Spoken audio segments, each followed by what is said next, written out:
দেখুন, যে কর্ম আচরণের দ্বারা আত্মসন্তুষ্টি প্রাপ্ত হয় এরই নাম ধর্ম। যে অনুষ্ঠান, যে আচরণের দ্বারা আত্মসন্তুষ্টি হয়, আত্মপ্রসন্ন হয়, আত্মার সন্তোষ হয়, সেটি প্রকৃত ধর্ম। যেখানে বাহ্যিক আনন্দ আছে, বাহ্যিক আড়ম্বর, আনন্দ, উল্লাস, তরঙ্গ আছে, সেটা উৎসব হতে পারে, সেটা মিলন মেলা হতে পারে, কিন্তু আত্মার উৎকর্ষ যদি না হয়, আত্মার সন্তুষ্টি যদি না হয়, আদৌ সেটা ধর্ম না, আদৌ সেটা ভগবত নয়। এই জন্য সবকিছুর মূলে আমার আত্মসন্তুষ্ট হচ্ছে তো, আত্মার যে জাগরণ, আত্মার যে উদ্বোধন এবং আত্মার যে সন্তোষ, এরই নামে ধর্ম, এরই নামে ভাগবত। জগতে ভক্ত সঙ্গে, প্রেম তরঙ্গে, লীলা প্রসঙ্গে ভগবানের অপ্রাকৃত নামরূপ লীলা কথা শ্রবণ ব্যতীত, অর্থাৎ সাধু সঙ্গ হরিকথা শ্রবণ ব্যতীত আত্মার সন্তুষ্টি ধনের দ্বারা হয় কি? হয় কি বাবা? ধন ঐশ্বর্য থাকলে বাইরে বাহ্যিক যে জীবন যাপনে, তার সুখ সমৃদ্ধিতে, তার ভোগ বিলাসে পরিবর্তন আসতে পারে। আত্মার সন্তুষ্টি ধনের দ্বারা হয়তো? আত্মার সন্তুষ্টি গৃহ, পরিবার, বৃত্ত, বৈভব, এর দ্বারা আত্মার সন্তুষ্টি হয় না। সব থেকে বড় প্রমাণ আপনাদের মতো স্নিগ্ধ, আপনাদের মতো শুদ্ধ ভক্তের। এগুলো আগে ঠিক করবে। সাউন্ড সিস্টেমটা পাঠের সময় সব জায়গায় সমস্যা হয়। এইভাবে থাক, বারবার হাত দিয়ে তোমাদের আর একটা সেট কাজ করছে না, হয়তো এই যে বক্স, এইভাবে রেখে দাও, হাত দিয়ে যারা আত্মার সন্তোষ বিধান, আত্মার সন্তুষ্টি অন্য কোন বিদ্যার দ্বারা, বৈভবের দ্বারা, জাগতিক কোন সুখের দ্বারা হয় না। তার সব থেকে বড় প্রমাণ আপনারাই। যদি বিত্ত, বৈভব, পরিবার, যে বাহ্যিক কোন কর্ম অনুষ্ঠানের দ্বারা আপনাদের আনন্দ হতো আত্মার, তাহলে আপনারা এমনি করে এই শ্রীমন্দিরে ভগবতের নামরূপ লীলা কথা শ্রবণে এত ত্যাগ তিতিক্ষা করে এই ধুলাতে বসতেন না। এসেছেন এই জন্য যাতে আত্মার সন্তোষ হয়। আত্মা তার অভিলষিত যে পরম ভগবত প্রাপ্তির জন্য যে প্রেমানন্দ, যে পরমানন্দ, তার একটু কণা মাত্র যদি আত্মাকে স্পর্শ করে, হৃদয়কে স্পর্শ করে, সেটি হবে এই অনুষ্ঠানের, এই কর্মের সার্থকতা। এজন্য শাস্ত্র বলেছেন যে এই আত্মসন্তুষ্টির আবার কর্মের দ্বারা, জ্ঞানের দ্বারা, যোগের দ্বারা হয় বটে। লক্ষ্য করুন, শাস্ত্র জ্ঞান, কর্ম, যোগ এবং ভক্তির কথা বলেছেন, ভাগবত বলেছেন, কিন্তু কর্মের দ্বারা যথাযথ আত্মার সন্তুষ্টি, পরিপূর্ণতা, এটি আসে না। কর্ম কিন্তু কর্মরূপ বৃক্ষে দুটি ফল সর্বদা প্রসব করে, একটি পাপ, একটি পূর্ণ। আপনি যে কর্মই করবেন, সেই কর্মের দ্বারা, কর্মরূপ বৃক্ষের দ্বারা দুটি ফল প্রসব করবে, একটি পাপ, একটি পুণ্য। কিন্তু ধ্যান দেওয়ার বিষয় হলো, আমার বলবার অভিপ্রায় হলো, এই পাপ পুণ্য আমাদের জীবন থেকে কোটি কল্পকালেই এর ক্ষয়, এর লয়, এর নিষ্পত্তি হবে না, যতদিন ভগবানের চরণে শরণাগতিতে ভক্তির উদয় না হবে। কর্মের গতি কি? কর্মের গতিতে কখনো পূর্ণ কখনো পাপ, আর এই পাপ পূর্ণ চক্রাবৃত্তি আকারে ঘুরতে ঘুরতেই তো বারবার জন্ম, বারবার মৃত্যু। কর্ম শেষ না হলে জন্ম মৃত্যু শেষ হবে না। এই জন্য বলেছেন কর্মও একটা মার্গ। আর কর্ম কেন জানেন? পরিবারের কাছে, আপনার কাছে, তার কাছে আমরা ঋণী। এই ঋণ পরিশোধ করবার জন্যই কর্ম। আমরা পূর্ব জন্মে অনেকের কাছে ঋণী। সেই ঋণটা পরিশোধ না করলে ভগবানের চরণে পূর্ণ আত্মসমর্পণ। ঋণ থাকতে তো আবার আসতে হবে। ঘটনা মনে পড়ল, ব্রিটিশ আমল তখন আমাদের দিল্লিতে তখনকার দিনে একজন শিল্পপতি ছিলেন। তার সন্তানের দুরারোগ্য ব্যাধি দেখা দিল। তিনি তৎকালীন সময় 2 বছর, ঠিক 2 বছর হাসপাতালে তৎসময় 4 লক্ষ টাকা ব্যয় করে 2 বছর রেখেছিলেন। বাড়িতে চিকিৎসা সম্ভব নয়। আবার তার অর্থ আছে শিল্পপতি, তৎকালীন সময় 4 লক্ষ টাকা, কল্পনারও বাইরে সাধারণের। ডাক্তারবাবু বললেন গৃহে ফিরিয়ে নিয়ে যান, তাকে ঈশ্বরের নাম আর পরিবারের স্নেহ ভালোবাসা দিয়ে রাখুন, আমাদের চিকিৎসা বিদ্যা এখানেই সমাপ্ত। ঘোড়ার গাড়িতে করে তিনি গৃহে আনলেন। গিরের চৌকাটে যখনই নামিয়ে 1 টাকা ঘোড়ার গাড়িওয়ালাকে পারিশ্রমিক দিয়ে দিলেন, ওই মুহূর্তে মারা গেল। যখন মারা গেলেন তখন উনি লাশটাকে, তার পিতা জ্ঞানী তো, সজ্জন, তিনি গুরুকরণ করেছিলেন সমাপ্ত সদ্গুরু। তিনি সেই তপবনে শ্রীগুরু আশ্রমে গিয়ে সন্তানের লাশটা ফেললেন। গুরুদেব ছিলেন অন্তর্যামী সিদ্ধ মহাপুরুষ, দূরদৃষ্টি সম্পন্ন তত্ত্বজ্ঞ। কি ছেলে বাঁচাতে এনেছ? না প্রভু, ওকে বাঁচানোর জন্য আনেনি। কি জন্য এনেছ? ওর অন্ত্যেষ্টিক্রিয়া কিভাবে করবে বলে এজন্যও না। কেন এনেছ? একটা প্রশ্ন ওকে সামনে রেখেই জিজ্ঞাসা করতে চায়। বলো কি প্রশ্ন? প্রশ্ন হলো, 2 বছর হাসপাতালে কাটালো, আমি গৃহে নিয়ে এসে 1 টাকা সেই ঘোড়াওয়ালাকে তাকে দেওয়ার সাথে সাথে চৌকাটেই কেন মারা গেল? এই 1 টাকা দিলাম, ওর প্রাণটা চলে গেল, আমি কারণটা বুঝতে পারছি না। 2 বছর কেন থাকলো? বাড়ি কেন আসলো? বাড়ি ঘরে না উঠেই চৌকাটে কেন মারা গেল? আমার আর কিছু জিজ্ঞাসা নাই। ধ্যানস্থ সদ্গুরুদেব, দূরদৃষ্টি সম্পন্ন ত্রিকালজ্ঞ, তিনি বললেন, শোনো তাহলে, গত জন্মে তুমি ওর কাছে 4 লক্ষ টাকার পরিমাণ সম্পদ ধার নিয়েছিলে।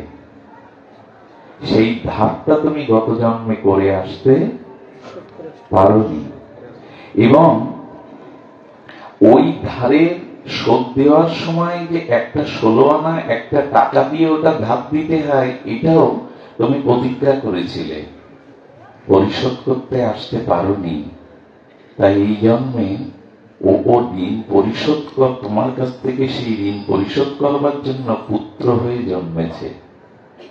এবং এই 2 লক্ষ টাকা হাসপাতালে পরিশোধ করে যে 1 টাকা দিতে চেয়েছিলে না, ওইটা গাড়িওয়ালাকে যতদিন ওই ঋণ না শোধ করতে পেরেছ, সে প্রাণ ত্যাগ করেনি। ওটা দেওয়ার সাথে সাথে ঋণ মুক্ত হয়ে প্রাণ ত্যাগ করেছে। আর কর্ম আমাদের ছেড়ে দেবে না, কর্মফল আমাদের ক্ষয় হবে না। মনে আছে আপনাদের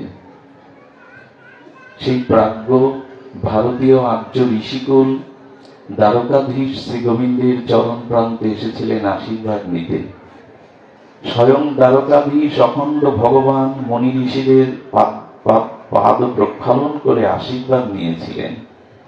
কিন্তু দ্বারকা নগরীর দ্বারকাধীশের উত্তর পুরুষগণ, শ্রীকৃষ্ণের সন্তান সন্ততিগণ, তারা ঋষিদের দেখেই উপহাস শুরু করলো। মণি ঋষিকে দেখে যার পিতা স্বয়ং গোবিন্দ দ্বারকাধীশ তাদের চরণ প্রক্ষালন করে আশীর্বাদ নিলেন, সেই গোবিন্দেরই সেই উত্তর পুরুষগণ দ্বারকাধীশের তারা পুরুষকে মহিলা সাজিয়ে কাপড় দিয়ে গর্ব বড় করে বলছেন, বলুন তো এর ছেলে না মেয়ে হবে।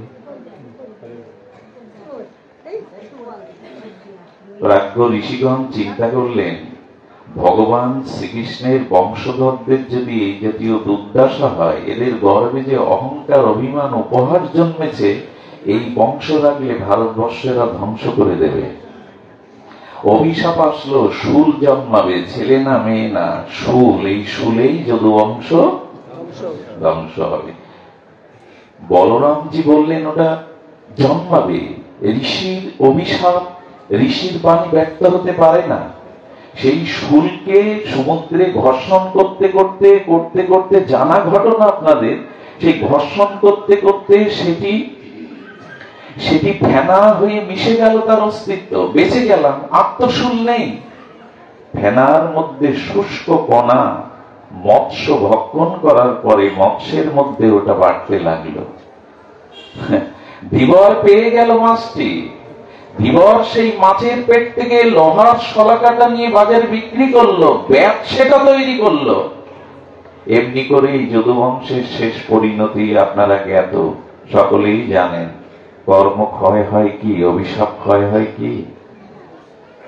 এই জন্য শাস্ত্র বলেছে কর্মটা প্রথমে সুন্দর করো। ভক্তির কাছে যা, ভক্তি মহারানীর কুঞ্জে পৌঁছানোর আগে যে পথটা, কর্মের পথটা, এটাতে সুন্দর করো। তোমার জীবনে যা কিছু ঘটছে তা অতীত কর্মেরই ফলস্বরূপ। কর্মের পথটা সুন্দর করো। কর্মের পথ সুন্দর বলতে এই যে আমার কর্ম তেমনই হবে যে কর্মের দ্বারা জগৎ কোন প্রাণীর যাতে ক্ষতি না হয়, জগতের কোন প্রাণীর যাতে আমার কর্ম ক্ষতির কারণ না হয়, এইটুকু ভেবে কর্ম করতে পারলেই। তবে কর্ম রহস্য বড় গহীন। গীতায় ভগবান বলেছেন কর্মের রহস্য সকলে বুঝতে পারে না। কর্মনা গহনা গতি, কর্মের গতি বড় বিচিত্র, সকলে এটা বুঝতে পারে না। এই জন্য শাস্ত্র বলেছেন তোমার কর্ম হোক অপরের হিতার্থে, অপরের অনিষ্ট চিন্তাটাও মনে এনো না। যতদিন বেঁচে থাকো ভগবান তোমাকে যেভাবেই রাখুন, সর্ব অবস্থায় অন্যের মঙ্গল চিন্তা করে যদি করতে পারো, পৃথিবীতে অন্যকে সুখ দেওয়ার থেকে বড় কোনো পূর্ণ নাই। আর পৃথিবীতে অন্যের হৃদয়কে দুঃখ দেওয়ার ভিতর কোনো পাপ নাই। সমস্ত শাস্ত্রের এটাই হলো সিদ্ধান্ত। জয় রাধে। লুজ কানেকশন আছে দেখো কোনটার সাথে। জয় রাধে। বারবার ওই যে বিচ্ছিন্ন হচ্ছে। জয় রাধে। শুনুন, মানুষকে দুঃখ দেওয়ার ন্যায় জগতে এত বড় পাপ নাই, শাস্ত্র লেখেনি। মানুষকে আনন্দ দেওয়ার ন্যায় এত বড় পূর্ণ জগতে আর নাই। নিখিল শাস্ত্রের এই দুটি কথা সার। তো কর্ম মার্গ, এরপরে বলা হয়েছে যে দেখুন জ্ঞান মার্গ, এর পরিশেষ ভক্তিতেই পৌঁছানো উচিত। বিশুদ্ধ জ্ঞান যেন বিশুদ্ধ কেবল ভক্তিতে রূপান্তরিত হয়। বিশুদ্ধ ভক্তিতে যেন কর্ম সমর্পিত হয়। জ্ঞান যেটি, এই জ্ঞান যেন বাচিক জ্ঞান না হয়, এই জ্ঞান যেন আত্মজ্ঞান হয়।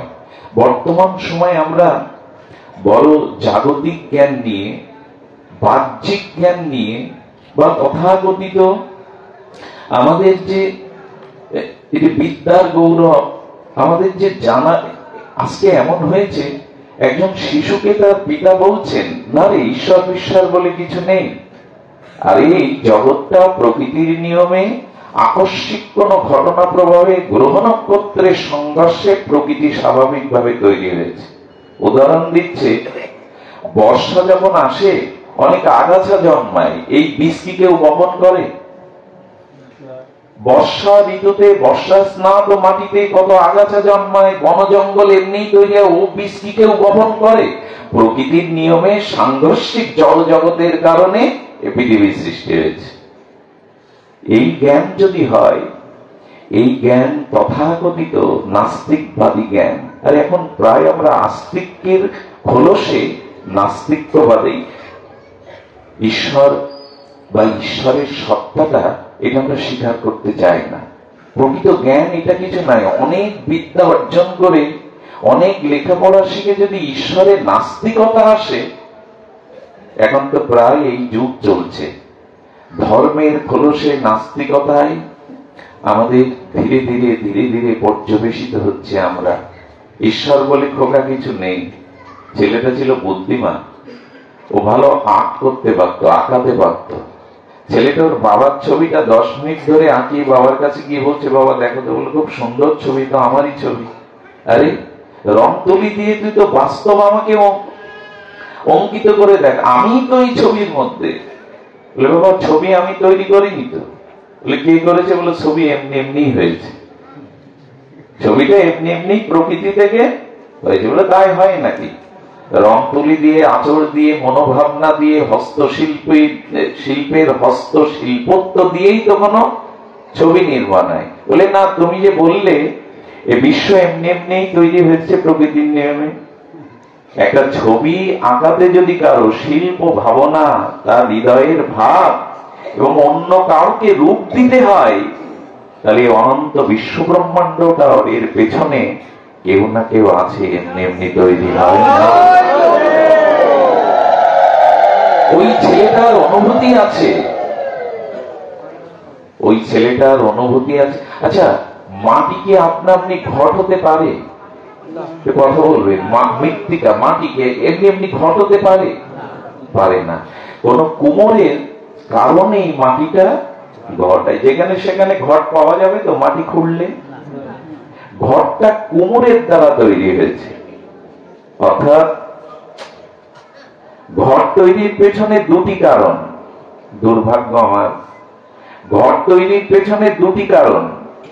একটি হলো উপাদান কারণ, আর একটি হলো নিমিত্ত কারণ।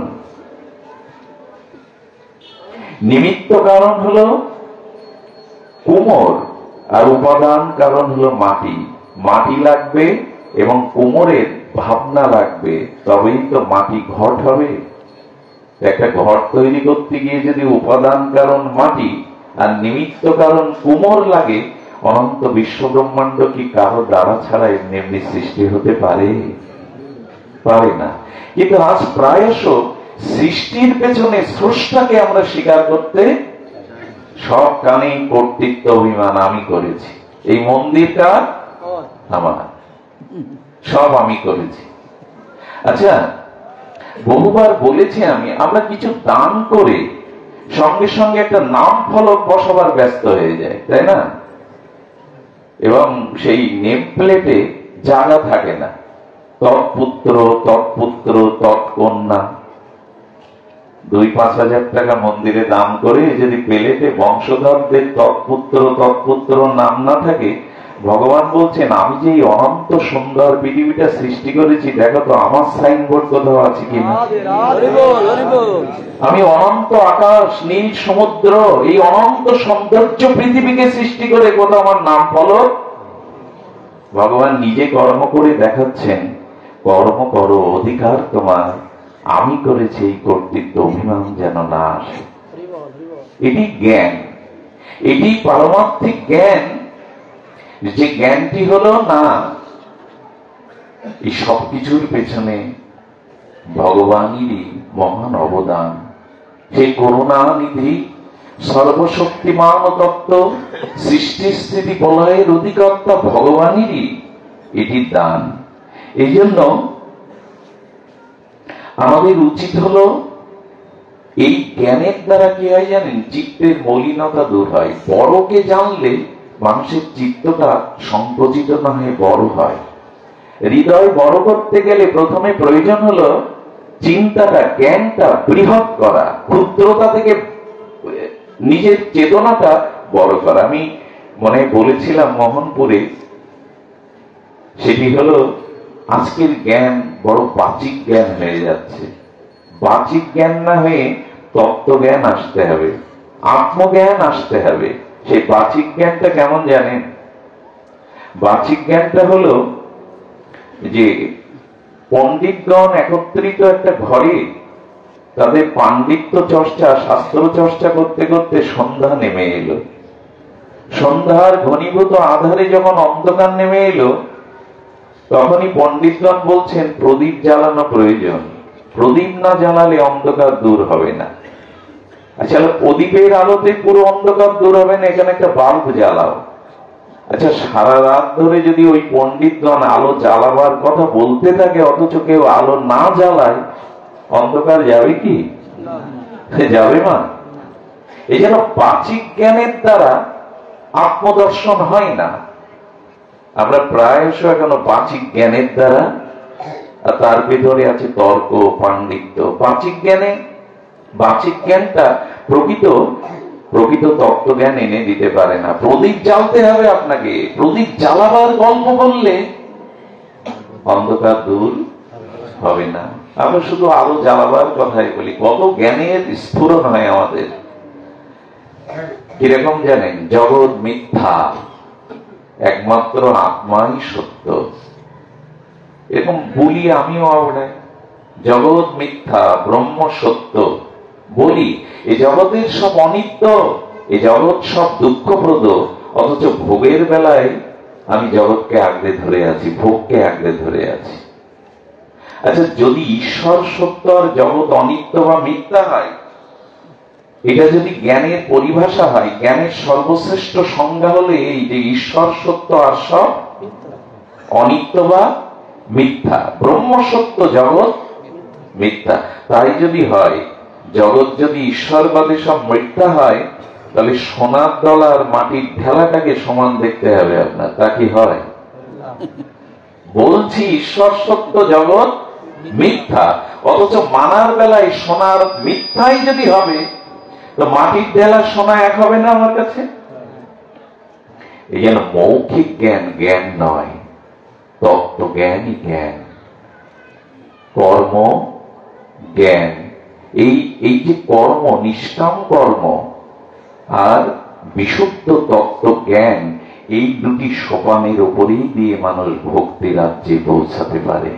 ভক্তি রাজ্যে পৌঁছালে এটাই উপায়, তত্ত্ব জ্ঞান, যে এই অনন্ত সুন্দর পৃথিবীর ভগবানেরই সৃষ্টি।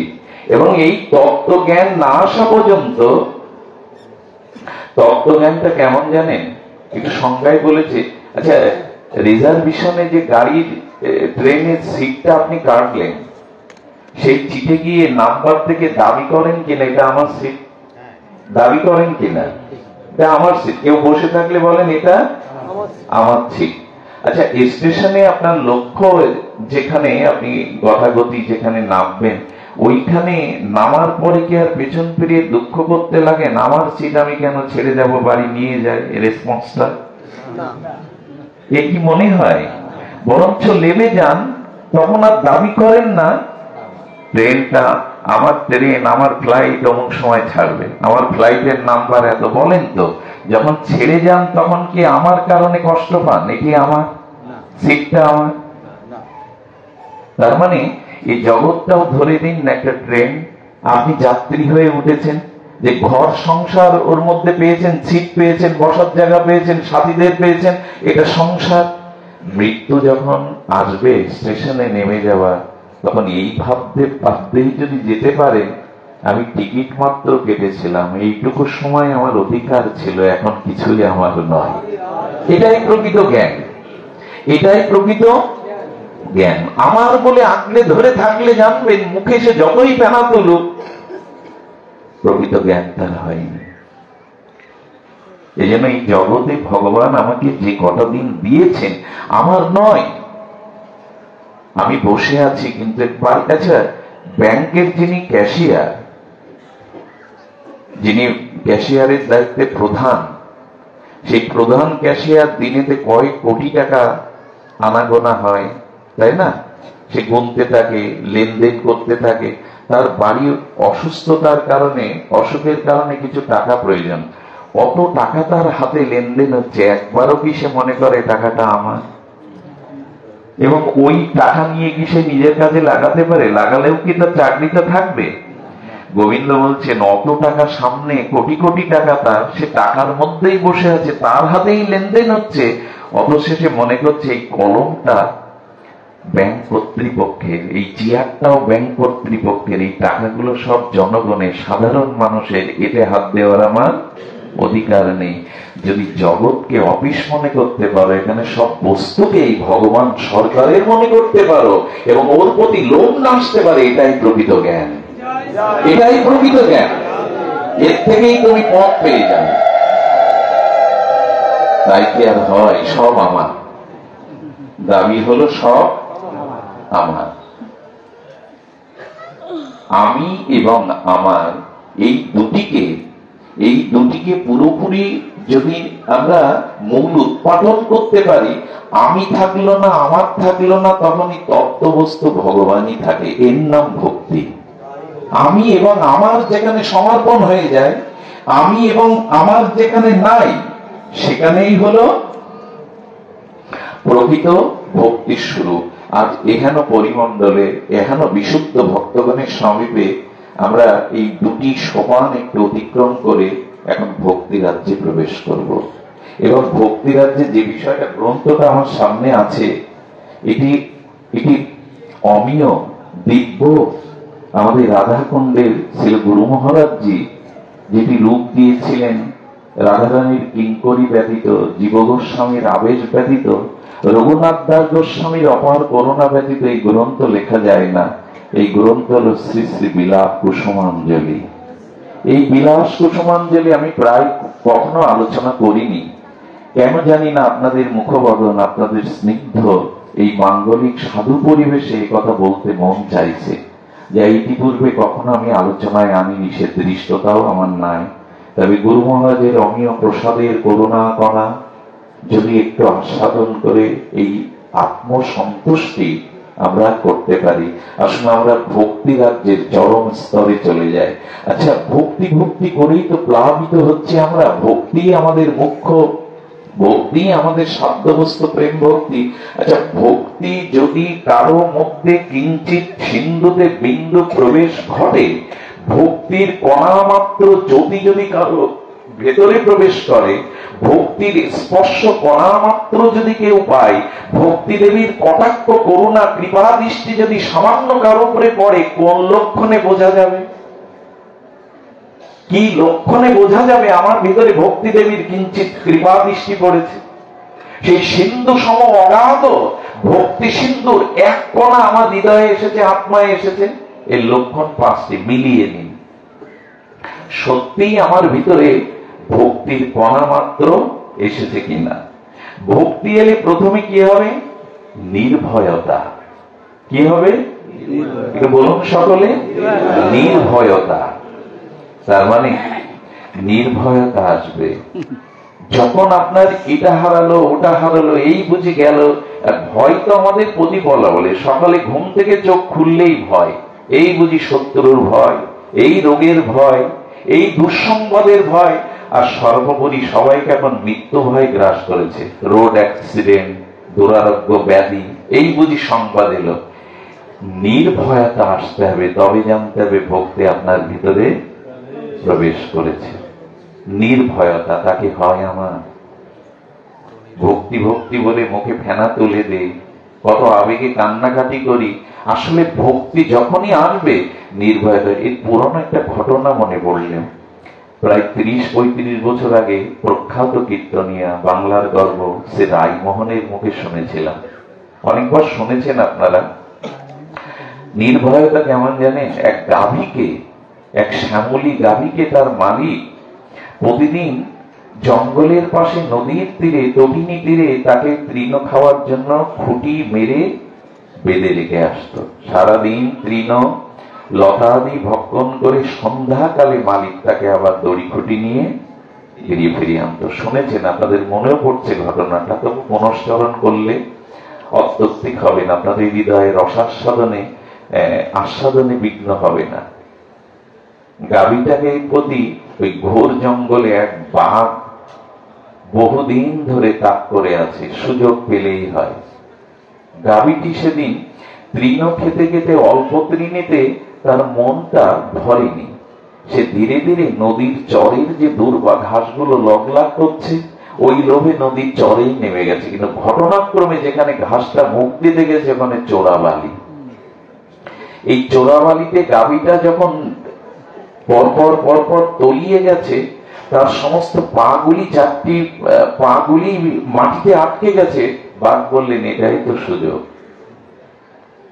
বাঘ করেছে কি, ওইখান থেকে শিকারের জন্য যখন লাফ দিয়েছে, ঘটনাক্রমে ঈশ্বরের ইচ্ছা 2 হাত দূরে, বাঘের তো একটা মাপ আছে লাফ দেওয়ার, 2 হাত দূরে ওর শিকার, ও চোরাবালিতে আটকে গেছে। ওদের দুজনের কথা বলিয়ে দিচ্ছেন মহাজন ওদের ভাষায়। বাঘ বললে, অনেক দিনের ইচ্ছা তো, একটু এগিয়ে এসো না, মুখটা বাড়িয়ে দাও, কারণ তোমাকে মরতে হবে। এটা তো জোয়ার আসছে, নদীর জোয়ার আসছে, এই জোয়ারেই তুমি ডুবে মরবে। আমার ভক্ষণের দ্রব্য তুমি না হলেও বাঁচবে না। জোয়ার আসছে, ডেবে গেছো। এটা আমি বাঘ, আমার এক একটা বাহুতে 18 পুরুষের শক্তি, আমি এখান থেকে নিজেকে উদ্ধার করে নিয়ে যেতে পারবো। তোমার মৃত্যু সম্মুখে তুমি আমার ইচ্ছা পূরণ করো, এগিয়ে এসো। গরুটা মৃদু হেসে বলছেন, আমার মৃত্যু ভয় নেই, আর আমি মরবো না। মৃত্যু যদি লেখা থাকে, আজ তোমার কপালেই লেখা আছে, তুমি নিজেকে নিয়ে ভাবো। এই নির্ভরতাটা কিসের জন্য জানেন? এই নির্ভয় বা নির্ভরতা কিসের জন্য জানেন? বললেন, গোধূলি নেমে এসেছে, আমার একজন মালিক আছে, মালিক আসছে আমাকে নিতে। মালিক আমার এই দুর্দশা থেকে গ্রামের লোকজন ডেকে এনে তোমাকে পিটিয়ে আমাকে উদ্ধার করবে। আমার মালিক আছে, আমার ভয় নেই। কিন্তু তুমি সর্বশক্তিমান হলেও এখানে তোমার মালিক নেই, তোমাকে বাঁচাতে কেউ আসবে না।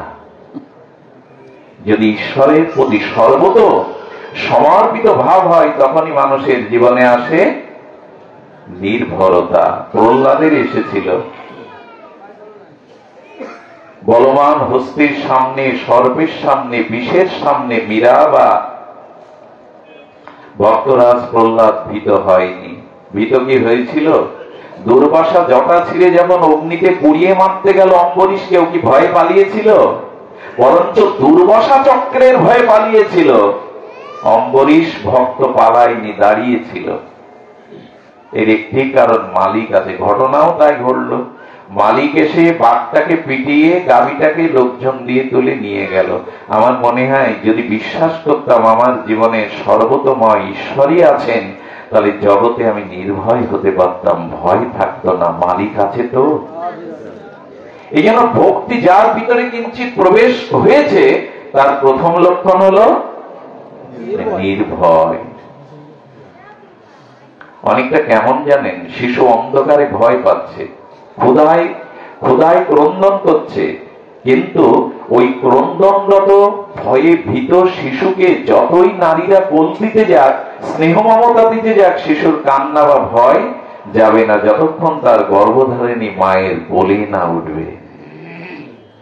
আচ্ছা, অত বড় নৃসিংহ মূরতি আর ছোট্ট প্রহ্লাদ নৃসিংহদেবের অভয় হস্তের নিচে দাঁড়িয়ে, পৃথিবীর কারো শক্তি আছে প্রহ্লাদের একটা চুলকে বাঁকাবে? বাঁকাতে পারলো হিরণ্যকশিপু? ভগবানের প্রতি যার সমর্পিত ভাব এসেছে, ভক্তি মানেই তো ভগবানের চরণে নিজেকে শরণাগতিতে সমর্পণ করা। যদি সমর্পণ হয়, তাহলে জানবেন তখনই আপনি নির্ভয়। প্রথম লক্ষণ কি বলা হলো? নির্ভয়। দ্বিতীয় লক্ষণ বলছেন নির্ভয়, এবং দ্বিতীয় লক্ষণ হলো নির্ভরতা। আপনার জীবনে সকল প্রকারে নির্ভরতা করতে হবে গোবিন্দের চরণে। তিনি আছেন আমার, যার কেহ নাই, তুমি আছো তার। এই যে নির্ভরতা, এই জীবনে কেউ আপনার, আচ্ছা যেখানে সবাই ভিখারি, একটা পাড়ার মধ্যে 10 ঘর বাস করে, 10 ঘরই ভিখারি, সেখানে ভিক্ষা চাইতে গেলে সহজে পাওয়া যাবে? আমি নিজে ভিখারি, আমি অন্যকে কি ভিক্ষা দেবো? আমি জন্ম মৃত্যু কর্ম ফলে এ জগতে যন্ত্রণা ভোগ করছি, বঞ্চিত হচ্ছে। আমি আপনাকে কি উপকার করব? আমি আপনাকে কি কল্যাণ করব? আমার কি ক্ষমতা আছে আপনাকে কল্যাণ করার? বলেন এই জন্য নির্ভরতাটা ভগবানের প্রতি করুন। নির্ভয় হবেন, নির্ভরতা তখনই আসবে যখন সবকিছু নির্ভর ভগবানের প্রতি করতে পারবেন। তিনি আছেন আমার, যার কেহ নাই তুমি আছো তার, যার কেহ নাই তুমি আছো তার। এটা হরিদাস ঠাকুর প্রথমে এক পাঠকের ভাগবত আচার্যের মুখে শুনে সেই দিন গরু ভেড়া রেখে বেনাপোল জঙ্গলের উদ্দেশ্যে চলে গিয়েছিলেন। যার কেহ নাই তুমি তো তার আছো। এই জন্য যে নির্ভর করতে পেরেছে, যে নির্ভর করতে পেরেছে সেই প্রকৃত নির্ভয় হয়। দ্বিতীয় লক্ষণ এটি যে ভগবানের প্রতি আপনার একটা নির্ভরতা আসবে, তখনই নির্ভয় হতে পারবেন। আর তৃতীয়টা হলো সহজ শুদ্ধতা। কথাটি খুব মার্মিক। যদি নিদ্রা আসে, অলসতা আসে, মন বাড়িতে অন্য কাজে চলে যায়, ফিরিয়ে আনুন, জোর করে আনুন। এনে এই শব্দটা কানে নিন। ভক্তি কারো মধ্যে কিঞ্চিত প্রবেশ হয়েছে সদ্গুরুকে পায় ভজন মহিমায়, বোঝা যাবে সহজ শুদ্ধতা, জোর করে না।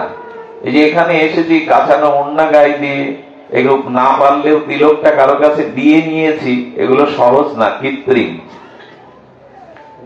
এগুলো কৃত্রিম। কি রঙের পোশাকটা পরে আজ ব্যাসাসনে, আলো ঝলমলে ব্যাসাসনে বসলে আমাকে পাঠক রূপে মানাবে, এগুলো সব কৃত্রিম।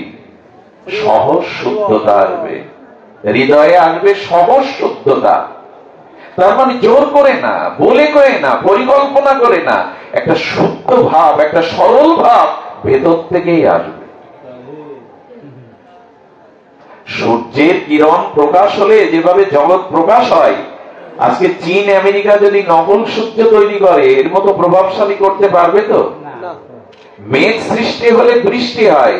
জগতের বিজ্ঞানীরা যদি আপনার নকল মেঘ সৃষ্টিও করে, বৃষ্টি হবে বটে, তবে ওই মেঘের মতো হবে তো? একটা সহজ আর একটা কৃত্রিম। নিজের ভেতর থেকে সহজ যে শুদ্ধতা ভাবটা আসে, সহজ শুদ্ধ ভাবটা কেমন? যেদিন দেখবেন নিজের পোশাক আশাক, নিজের প্রতি গর্ব অনুভব হচ্ছে।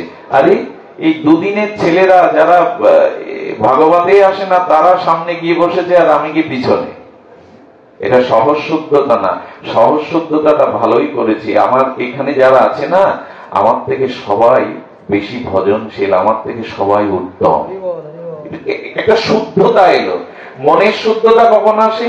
যখন অন্যের থেকে নিজেকে শ্রেষ্ঠ মনে হয়, যখন অন্যের থেকে নিজের কোনো বিষয়ে গর্বিত মনে হয়, তখনই শুদ্ধতাটা নষ্ট হয়ে যায়। সহজ শুদ্ধতা হলো দৈন্য, বিনয়, নিরহংকার, নিজেকে সবার থেকে অধম জ্ঞান করা। এটা জোর করে, নকল করে, অভিনয় করে না, আমার মতো সহজ ভাবে হৃদয় থেকে যে শুদ্ধতা আসবে, জানবেন ভক্তি দেবে আপনার হৃদয় আসনে বসে গেছে। আমরা জোর করে আনি, আমরা এটা নকল করে আনার চেষ্টা করি, কিন্তু যেদিন সহজ শুদ্ধতা আসবে, এটা ব্রজে গেলে মহাত্মাদের ভিতরে দেখা যায় কত নিরভিমান তারা। তিলক তিলক গুলো নেন, আমরা তো কত কাঠি টাঠি দিয়ে কিভাবে শুরু করি, তারা যেভাবে নেয় না, তারা নেয় রাধা কুণ্ডে ব্রজ শ্রীঅঙ্গে মাগছি যাতে প্রেম ভক্তি হয়। দেখাবে সুন্দর এরকম না, সহজ শুদ্ধতা। তৃতীয় কারণ হলো ভক্তির সহজ শুদ্ধতা। দেখুন, জোর করে লোক দেখানো, কৃত্রিম ভাবে ভক্তি কখনো, ওই যে কৃত্রিম সূর্য তৈরি করলে এই জগৎ ভগবান সূর্যের মতো হবে না। কৃত্রিম মেঘ তৈরি করলে আকাশের ঈশ্বর প্রদত্ত মেঘের মতো কোনোদিনই। গোলাপ ফুল কিনতেও পাওয়া যায় প্লাস্টিকের, যায় কিনা? সেটা কি প্রকৃতির গোলাপের মতো হবে? মা হতে পারে কখনো? হতে পারে না। এই জন্য শাস্ত্রে বলছেন সহজ শুদ্ধতা আনো। আর এই সহজ শুদ্ধতা না আসলে হৃদয়ে ভক্তি প্রেম আসে না। কেমন জানেন? একবার এক দম্পতির কোন সন্তান ছিল না, নিঃসন্তান। সহজশুদ্ধতা কেমন দেখুন, সহজশুদ্ধতা এলে হৃদয়ে ভক্তি আসবেই। তো এক অনাথ আশ্রমে গেছে, অনাথ আশ্রমের যিনি স্বত্বাধিকারী তাকে বললেন আমরা দত্তক নেব একটি সন্তানকে এসেছে। ওদের কতগুলো অনাথ ছেলেদের মধ্যে একটা ছেলেকে পছন্দ হলো। ছেলেটা ওই অনাথ আশ্রমের খুব মেধা সম্পন্ন। তাকে ডেকে বলছে, খোকা আমরা খুব ধনী, গাড়ি বাড়ি আছে, তোমার কোনো অভাব হবে না, বিলাস বৈভব জীবন পাবে, হ্যাঁ, উচ্চ বিদ্যালয়ে লেখাপড়ার সুযোগ পাবে, 3 বেলা মানে আস্বাদ্য আহার পাবে, গাড়িতে চলতে পারবে। এই জন্য তুমি রাজি হও, আমাদের পছন্দ তোমাকে, তোমাকে নিয়ে যেতে চাই। ছেলেটা বলছে, কয়টা গাড়ি আপনার? এক এক করে বলে যাচ্ছে কয়টা বাড়ি শহরে আপনার, আপনাদের ভোগ ঐশ্বর্যের কি কি আছে, সবকিছু বলার পরে বললেন কি, দেখুন আমার এগুলি একটাও প্রয়োজন না, এই কারণে আমি আপনাদের পিতামাতা স্বীকার করতে রাজি নাই। এগুলি আছে, এই সুখ আমি পাবো, এই জন্য আমি আপনাকে পিতামাতা আপনাদের স্বীকার করতে রাজি নাই। বললেন এইগুলি তো সবাই চায়। বলে এখানেও তো আমি বাড়ি পেয়েছি, এখানেও তো খাদ্য পাই, এখানেও মাঝে গাড়িতে আমাদের বেড়াতে নিয়ে যায়, অভাব কি? চাও কি তুমি তাহলে? বললেন আমি এগুলি চাই না, আমি চাই শুদ্ধ পিতামাতার মতো একটু ভালোবাসা, একটু অনুরাগ, ওটা যেখানে আছে আমি সেটাই চাই, সেখানেই যেতে চাই আমি। এটা যদি দিতে পারেন তাহলেই আমি আপনাদের কাছে যেতে রাজি আছি। ভক্তি দেবীও যেন ওইটা বলছে, ওগো যদি কৃত্রিমতা থাকে, যদি নকল হৃদয় থাকে, যদি লোক দেখানো কপটতা থাকে, আমি তোমাদের ঘরে যাব না, আমি চেয়েছি একটু সহজ শুদ্ধ ভালোবাসা তোমার কাছে। ভক্তি দেবীও বলছেন আমি সেই ঘরে যাব, সেই হৃদয়ে যাব যেখানে সহজ শুদ্ধতা আছে, কৃত্রিমতা নাই। ওটাই তো দরকার মানুষের, ওটাই দরকার। ভক্তি দেবী বলছেন সহজ শুদ্ধতা, আর আরেকটি বলেছে সহজ চিন্তন, এটা 4 নাম্বার। 5টি জিনিস আপনার হৃদয়কে পরখ করে নিন, যদি থাকে কিঞ্চিত জানবেন ভক্তি আপনার হৃদয়ে এসেছে। সহজ চিন্তন, 4 নম্বরটা হলো সহজ চিন্তন। সহজ চিন্তনটা কেমন না, ভগবানের চিন্তা, সৎ চিন্তাটা ভক্তি দেবী হৃদয়ে কিঞ্চিত করুণা দৃষ্টি, কটাক্ষ দৃষ্টি দিলে আপনার ভিতরে চিন্তনটা, সৎ চিন্তাটা সহজে আসবে। জোর করে আনা, জোর করেও কি আনতে পারি? আন্নিকে বসে তো 10 মিনিট মন ঘুরে বেড়ায় অন্য রাজ্যে, জোর করেও মন ভগবানের পাদ পদ্মে আসে না।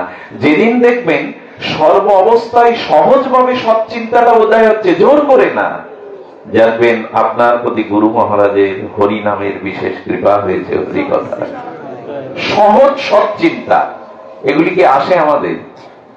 জোর করেও তো আমার আসে না। মাদিস নিজের কথাই বলতে হয়, আন্নিকে 10 মিনিট আন্নিক করতে বললে, জব করতে বললে তো 9 মিনিট মন দিল্লি বোম্বে ঘুরে বেড়ায়, বিষয় আশায় ঘুরে বেড়ায়।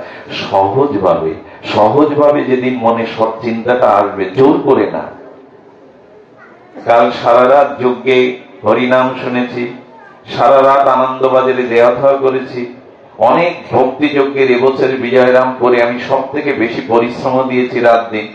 এই পরিশ্রম করাতে, রাত্র জাগাতে রিপুগুলো উত্তপ্ত হয়ে পরের দিন দেখলাম বিষয় ভোগ বাসনারও দ্বিগুণ বেড়ে গেছে আগে যা ছিল। ওই যে রাত জেগেছেন, আপনার ইন্দ্রিয়গুলো বিক্ষুব্ধ হয়ে গেছে, পরের দিন আপনার ভোগ বাসনারও দ্বিগুণ বেড়ে গেছে। জানবেন এত কিছু করেও সহজ সদ্ভাব, সহজ চিন্তাটা আপনার হৃদয়ে আসেনি। কর্ম কিন্তু কর্মরূপ বৃক্ষে 2টি ফল সর্বদা প্রসব করে, একটি পাপ, একটি পূর্ণ। আপনি যে কর্মই করবেন সেই কর্মের দ্বারা, কর্মরূপ বৃক্ষের দ্বারা 2টি ফল প্রসব করবে, একটি পাপ, একটি পুণ্য। কিন্তু ধ্যান দেওয়ার বিষয় হলো, আমার বলবার অভিপ্রায় হলো, এই পাপ পুণ্য আমাদের জীবন থেকে কোটি কল্পকালেই এর ক্ষয়, এর লয়, এর নিষ্পত্তি হবে না যতদিন ভগবানের চরণে শরণাগতিতে ভক্তির উদয় না হবে। কর্মের গতি কি? কর্মের গতিতে কখনো পূর্ণ কখনো পাপ, আর এই পাপ পূর্ণ চক্রাবৃত্তি আকারে ঘুরতে ঘুরতেই তো বারবার জন্ম, বারবার মৃত্যু। কর্ম শেষ না হলে জন্ম মৃত্যু শেষ হবে না। এই জন্য বলেছেন কর্মও একটা মার্গ। আর কর্ম কেন জানেন? পরিবারের কাছে, আপনার কাছে, তার কাছে আমরা ঋণী। এই ঋণ পরিশোধ করবার জন্যই কর্ম। আমরা পূর্ব জন্মে অনেকের কাছে ঋণী। সেই ঋণটা পরিশোধ না করলে ভগবানের চরণে পূর্ণ আত্মসমর্পণ। ঋণ থাকতে তো আবার আসতে হবে। ঘটনা মনে পড়ল, ব্রিটিশ আমল তখন আমাদের দিল্লিতে তখনকার দিনে একজন শিল্পপতি ছিলেন। তার সন্তানের দুরারোগ্য ব্যাধি দেখা দিল। তিনি তৎকালীন সময় 2 বছর, ঠিক 2 বছর হাসপাতালে তৎসময় 4 লক্ষ টাকা ব্যয় করে 2 বছর রেখেছিলেন। বাড়িতে চিকিৎসা সম্ভব নয়। আবার তার অর্থ আছে শিল্পপতি, তৎকালীন সময় 4 লক্ষ টাকা কল্পনারও বাইরে সাধারণের। ডাক্তারবাবু বললেন গৃহে ফিরিয়ে নিয়ে যান, তাকে ঈশ্বরের নাম আর পরিবারের স্নেহ ভালোবাসা দিয়ে রাখুন, আমাদের চিকিৎসা বিদ্যা এখানেই সমাপ্ত। ঘোড়ার গাড়িতে করে তিনি গৃহে আনলেন। গিরের চৌকাটে যখনই নামিয়ে 1 টাকা ঘোড়ার গাড়িওয়ালাকে পারিশ্রমিক দিয়ে দিলেন, ওই মুহূর্তে মারা গেল। যখন মারা গেলেন তখন উনি লাশটাকে তার পিতা, জ্ঞানী তো, সজ্জন, তিনি গুরুকরণ করেছিলেন, সমাপ্ত সদ্গুরু। তিনি সেই তপবনে শ্রীগুরু আশ্রমে গিয়ে সন্তানের লাশটা ফেললেন। গুরুদেব ছিলেন অন্তর্যামী, সিদ্ধ মহাপুরুষ, দূরদৃষ্টি সম্পন্ন তত্ত্বজ্ঞ। কি ছেলে বাঁচাতে এনেছ? না প্রভু, ওকে বাঁচানোর জন্য আনেনি। কি জন্য এনেছ? ওর অন্ত্যেষ্টি ক্রিয়া কিভাবে করবে ওর এজন্যও না। কেন এনেছ? একটা প্রশ্ন ওকে সামনে রেখেই জিজ্ঞাসা করতে চায়। বলো কি প্রশ্ন? প্রশ্ন হলো, 2 বছর হাসপাতালে কাটালো, আমি গৃহে নিয়ে এসে 1 টাকা সেই ঘোড়াওয়ালাকে তাকে দেওয়ার সাথে সাথে চৌকাটেই কেন মারা গেল? এই 1 টাকা দিলাম, ওর প্রাণটা চলে গেল, আমি কারণটা বুঝতে পারছি না। 2 বছর কেন থাকলো? বাড়ি কেন আসলো? বাড়ি ঘরে না উঠেই চৌকাটে কেন মারা গেল? আমার আর কিছু জিজ্ঞাসা নাই। ধ্যানস্থ সদ্গুরুদেব, দূরদৃষ্টি সম্পন্ন ত্রিকালজ্ঞ, তিনি বললেন, শোনো তাহলে, গত জন্মে তুমি ওর কাছে 4 লক্ষ টাকার পরিমাণ সম্পদ ধার নিয়েছিলে। সেই ধারটা তুমি গত জন্মে করে আসতে পারোনি, এবং ওই ধারের শোধ দেওয়ার সময় যে একটা 16 আনা একটা টাকা দিয়ে ওটা ধার দিতে হয়, এটাও তুমি প্রতিজ্ঞা করেছিলে, পরিশোধ করতে আসতে পারোনি। তাই এই জন্মে ও ঋণ পরিশোধ কর, তোমার কাছ থেকে সেই ঋণ পরিশোধ করবার জন্য পুত্র হয়ে জন্মেছে। এবং এই 2 লক্ষ টাকা হাসপাতালে পরিশোধ করে যে 1 টাকা দিতে চেয়েছিলে না, ওইটা গাড়িওয়ালাকে যতদিন ওই ঋণ না শোধ করতে পেরেছ, সে প্রাণ ত্যাগ করেনি। ওটা দেওয়ার সাথে সাথে ঋণ মুক্ত হয়ে প্রাণ ত্যাগ করেছে। আর কর্ম আমাদের ছেড়ে দেবে না, কর্মফল আমাদের ক্ষয় হবে না। মনে আছে আপনাদের সেই প্রাজ্ঞ ভারতীয় আর্য ঋষিকুল দ্বারকাধীশ শ্রী গোবিন্দের চরণ প্রান্তে এসেছিলেন আশীর্বাদ নিতে। স্বয়ং দ্বারকাধীশ অখণ্ড ভগবান মনি ঋষিদের পাদ প্রক্ষালন করে আশীর্বাদ নিয়েছিলেন। কিন্তু দ্বারকা নগরীর দ্বারকাধীশের উত্তর পুরুষগণ, শ্রীকৃষ্ণের সন্তান সন্ততিগণ, তারা ঋষিদের দেখেই উপহাস শুরু করল। মুনি ঋষিকে দেখে যার পিতা স্বয়ং গোবিন্দ দ্বারকাধীশ তাদের চরণ প্রক্ষালন করে আশীর্বাদ নিলেন, সেই গোবিন্দেরই সেই উত্তর পুরুষগণ দ্বারকাধীশের তারা পুরুষকে মহিলা সাজিয়ে কাপড় দিয়ে গর্ব বড় করে বলছেন, বলুন তো এর ছেলে না মেয়ে হবে? প্রাজ্ঞ ঋষিগণ চিন্তা করলেন, ভগবান শ্রীকৃষ্ণের বংশধরদের যদি এই জাতীয় দুর্দশা হয়, এদের গর্বে যে অহংকার অভিমান উপহার জন্মেছে, এই বংশ রাখলে ভারতবর্ষেরা ধ্বংস করে দেবে। অভিশাপ আসলো, শুল জন্মাবে, ছেলে না মেয়ে না, শুল। এই শুলেই যদুবংশ ধ্বংস হবে। বলরামজি বললেন ওটা জন্মাবে। ঋষির অভিশাপ, ঋষির বাণী ব্যক্ত হতে পারে না। সেই শুলকে সমুদ্রে ঘর্ষণ করতে করতে করতে করতে জানা ঘটনা আপনাদের, সেই ঘর্ষণ করতে করতে সেটি ফেনা হয়ে মিশে গেল, তার অস্তিত্ব, বেঁচে গেলাম, আত্মশুল নেই। ফেনার মধ্যে শুষ্ক কণা মৎস্য ভক্ষণ করার পরে মৎস্যের মধ্যে ওটা বাড়তে লাগলো। ধীবর পেয়ে গেল মাছটি। ধীবর সেই মাছের পেট থেকে লোহার শলাকাটা নিয়ে বাজারে বিক্রি করলো, ব্যাট সেটা তৈরি করলো। এমনি করেই যদুবংশের শেষ পরিণতি আপনারা জ্ঞাত, সকলেই জানেন। কর্ম ক্ষয় হয় কি, অভিশাপ ক্ষয় হয় কি? এই জন্য শাস্ত্র বলেছে কর্মটা প্রথমে সুন্দর করো। ভক্তির কাছে যা, ভক্তি মহারানীর কুঞ্জে পৌঁছানোর আগে যে পথটা, কর্মের পথটা, এটাতে সুন্দর করো। তোমার জীবনে যা কিছু ঘটছে তা অতীত কর্মেরই ফলস্বরূপ। কর্মের পথটা সুন্দর করো। কর্মের পথ সুন্দর বলতে এই যে আমার কর্ম তেমনই হবে যে কর্মের দ্বারা জগৎ কোন প্রাণীর যাতে ক্ষতি না হয়, জগতের কোন প্রাণীর যাতে আমার কর্ম ক্ষতির কারণ না হয়, এইটুকু ভেবে কর্ম করতে পারলেই, তবে কর্ম রহস্য বড় গহীন। গীতায় ভগবান বলেছেন কর্মের রহস্য সকলে বুঝতে পারে না। কর্মনা গহনা গতি, কর্মের গতি বড় বিচিত্র, সকলে এটা বুঝতে পারে না। এই জন্য শাস্ত্র বলেছেন তোমার কর্ম হোক অপরের হিতার্থে, অপরের অনিষ্ট চিন্তাটাও মনে এনো না। যতদিন বেঁচে থাকো ভগবান তোমাকে যেভাবেই রাখুন, সর্ব অবস্থায় অন্যের মঙ্গল চিন্তা করে যদি করতে পারো, পৃথিবীতে অন্যকে সুখ দেওয়ার থেকে বড় কোন পূর্ণ নাই। আর পৃথিবীতে অন্যের হৃদয়কে দুঃখ দেওয়ার ভিতর কোনো পাপ নাই। সমস্ত শাস্ত্রের এটাই হলো সিদ্ধান্ত। জয় রাধে। লুজ কানেকশন আছে দেখো কোনটার সাথে? জয় রাধে। বারবার ওই যে বিচ্ছিন্ন হচ্ছে। জয় রাধে। শুনুন, মানুষকে দুঃখ দেওয়ার ন্যায় জগতে এত বড় পাপ নাই, শাস্ত্র লেখেনি। মানুষকে আনন্দ দেওয়ার ন্যায় এত বড় পূর্ণ জগতে আর নাই।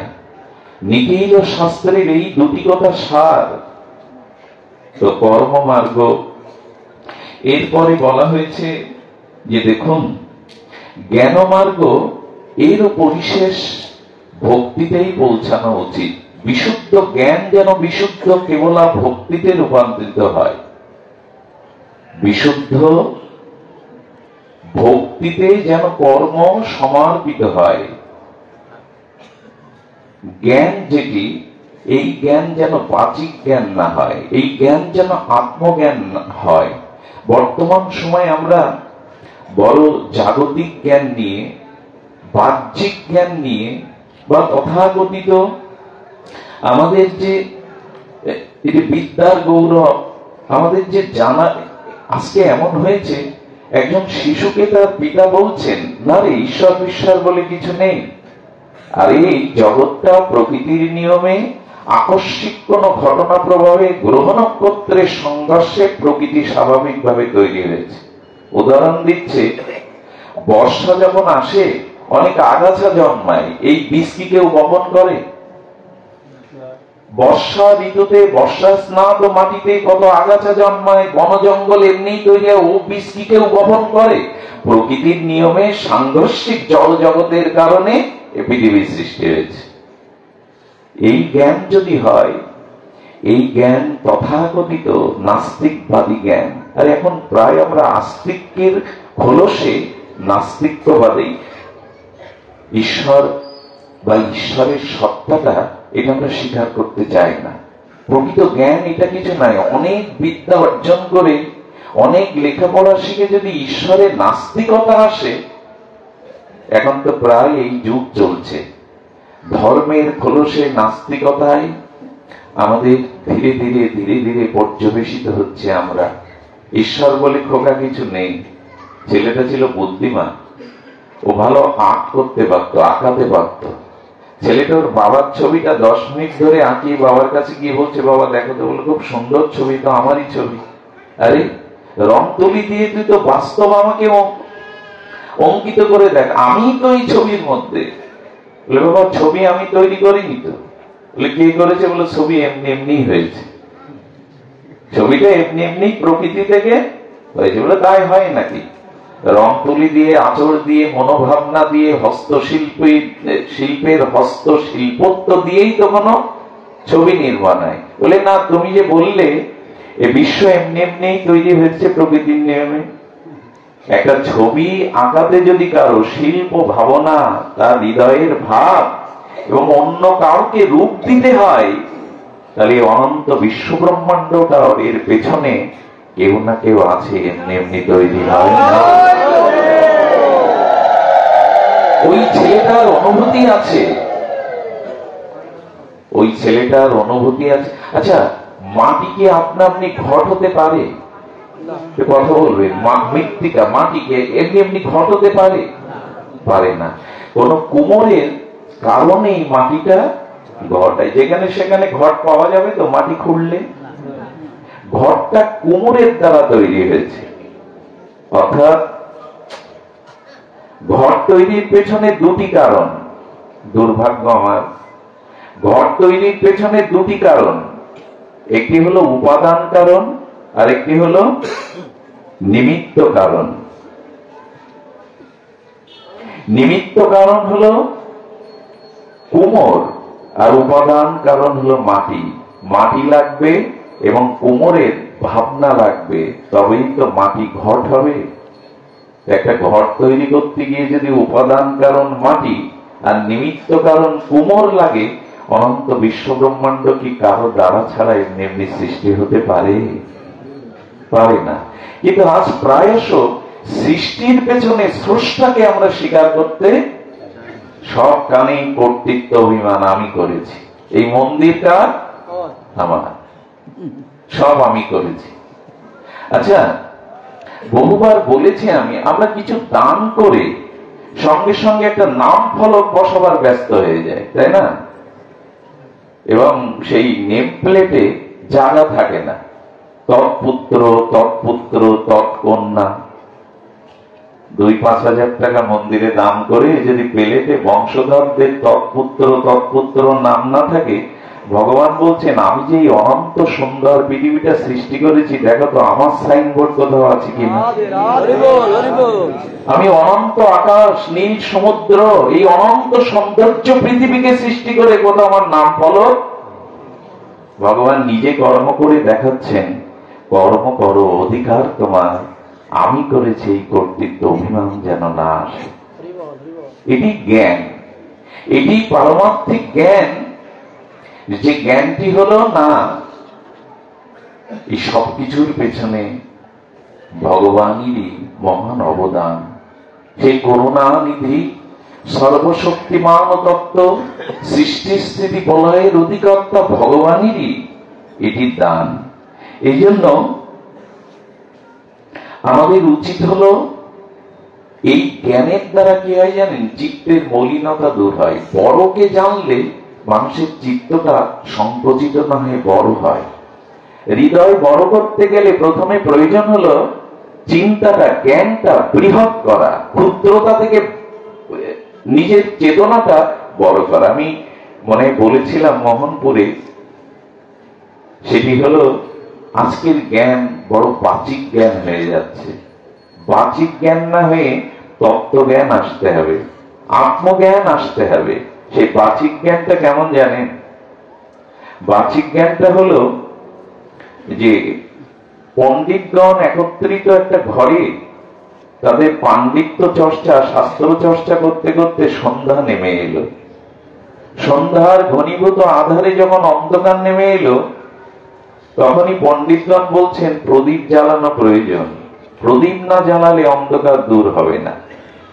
আচ্ছা, প্রদীপের আলোতে পুরো অন্ধকার দূর হবে না, এখানে একটা বাল্ব জ্বালাও। আচ্ছা, সারা রাত ধরে যদি ওই পণ্ডিতগণ আলো জ্বালাবার কথা বলতে থাকে, অথচ কেউ আলো না জ্বালায়, অন্ধকার যাবে কি? যাবে না। এই জন্য বাচিক জ্ঞানের দ্বারা আত্মদর্শন হয় না। আমরা প্রায়শ এখনো বাচিক জ্ঞানের দ্বারা, আর তার ভিতরে আছে তর্ক, পাণ্ডিত্য। বাচিক জ্ঞানটা প্রকৃত তত্ত্ব জ্ঞান এনে দিতে পারে না। প্রদীপ জ্বালতে হবে আপনাকে। প্রদীপ জ্বালাবার গল্প বললে অন্ধকার দূর হবে না।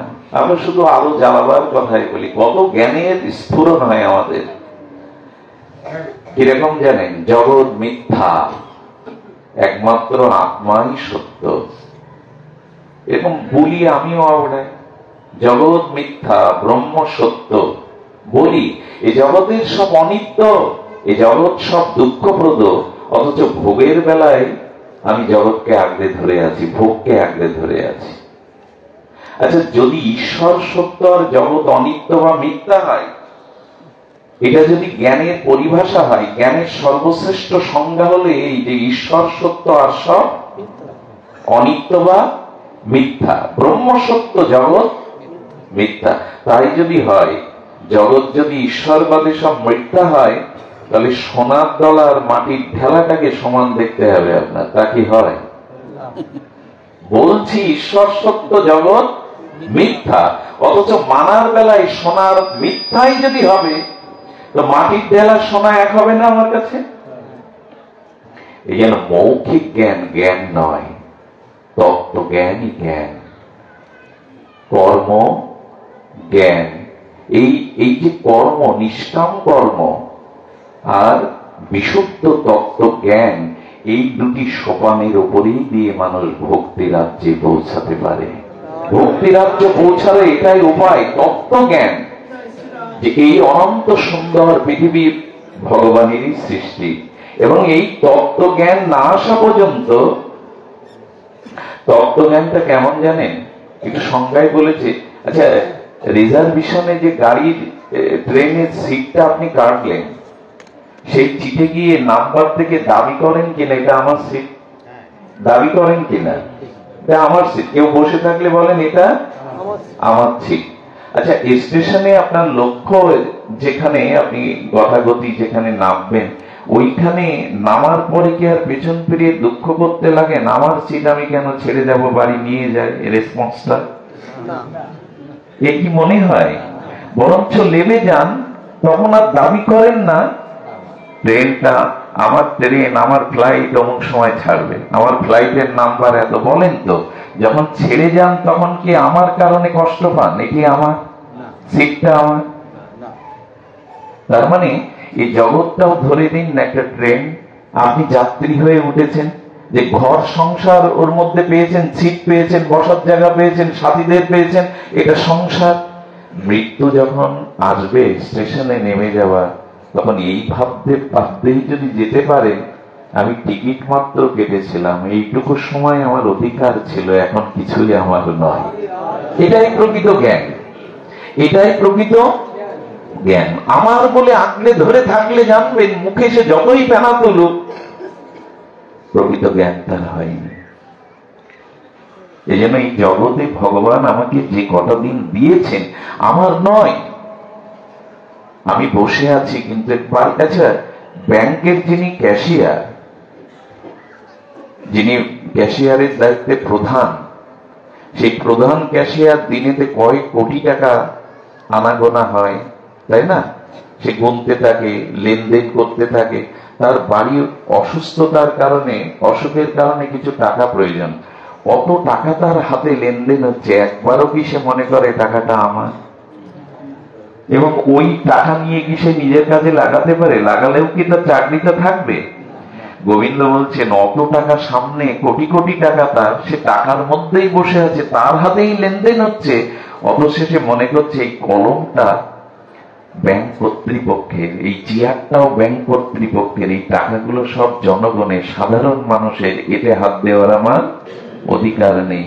যদি জগৎকে অফিস মনে করতে পারো, এখানে সব বস্তুকেই ভগবান সরকারের মনে করতে পারো এবং ওর প্রতি লোভ না আসতে পারে, এটাই প্রকৃত জ্ঞান।